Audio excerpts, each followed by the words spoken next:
Hello, welcome to the November Astrology. This video is for Virgo and Virgo Ascendant. So Virgo, let's get you up to here. So Virgo, the energy of Scorpio. So the November energy begins with the Scorpio new moon, which happens on October 30th, but the cycle of new moon to new moon, all the month of November, we will be in the Scorpio cycle all the way up until the 29th of November when we get the Sagittarius new moon. So what does this mean? It means your creativity and put your passion, get in touch with your purpose that has to do with your mind, your communication, your writing. And very much, remember, North Node is in Virgo. It's been there for the last year. Will be there for 6 more months. This is your time to get you together. What is it that you want? Get you together, whatever that means for you. And this month, the month of November, has to do with something that about writing and thinking and communicating and learning the little things in life that help in a big way.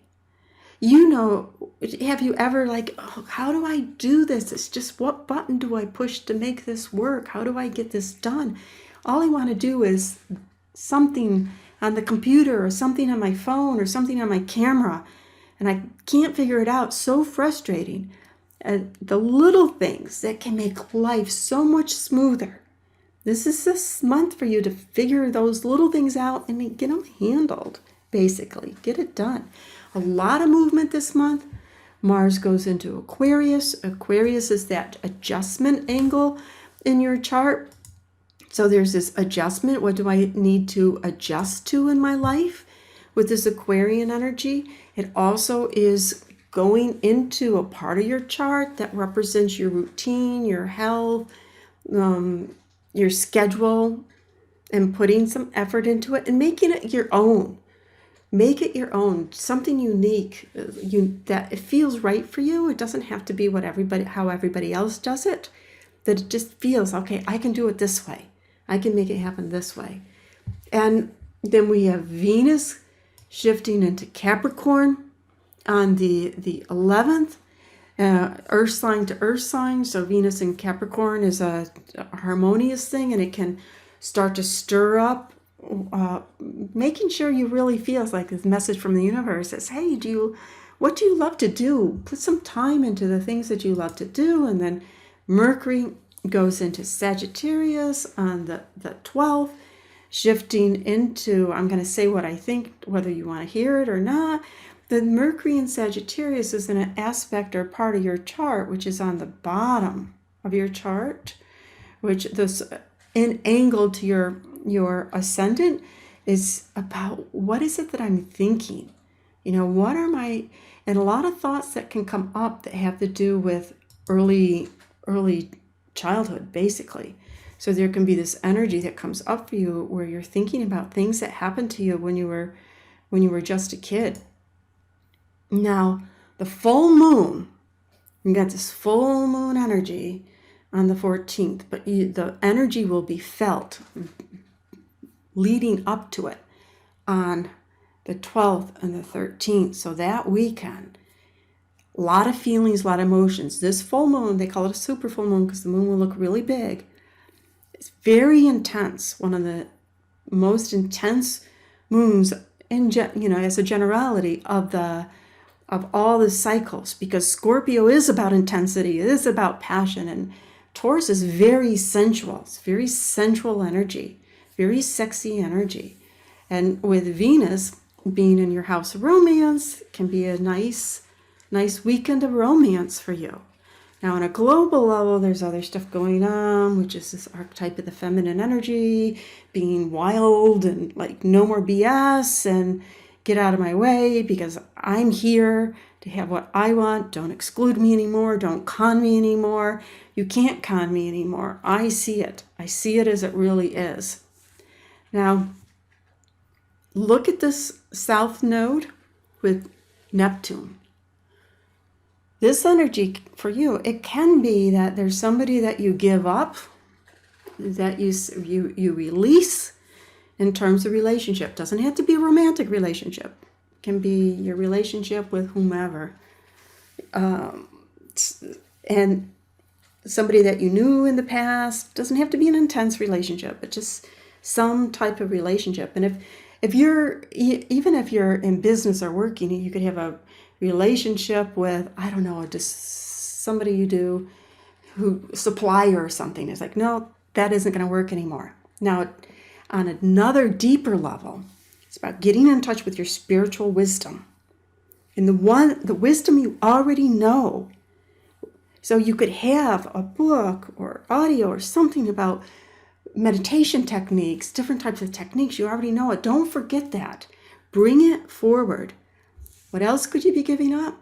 Anywhere where you feel that you, poor me, that victim energy.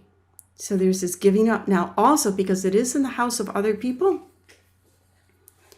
there may be people that you know who are like, oh, this is just, why does this have to happen to me, right? But this cycle this month is about empowerment.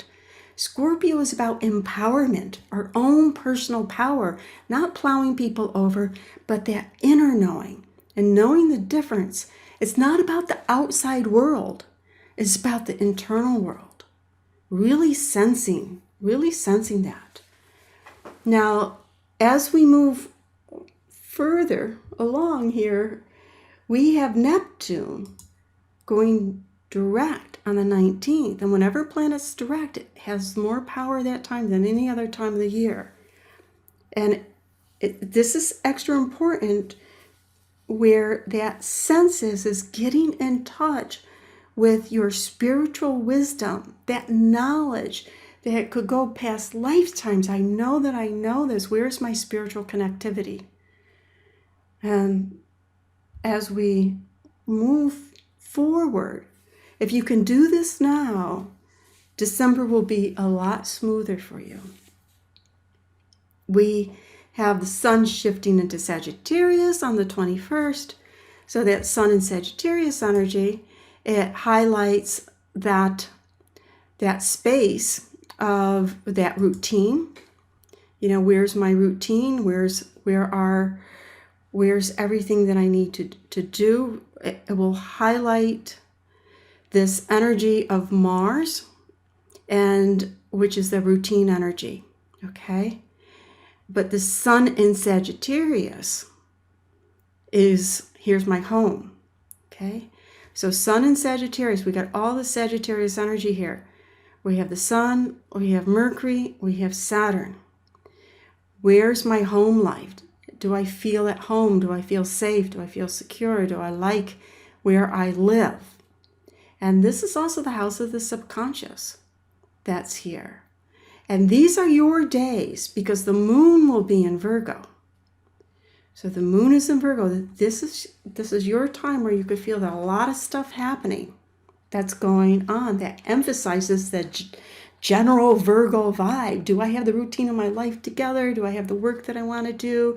Do I feel good about myself? All of that strong energy comes to a head around this time, and then highlights with the new moon in Sag.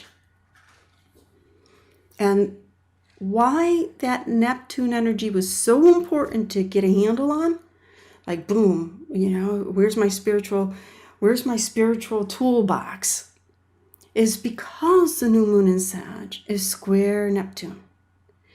And that remember,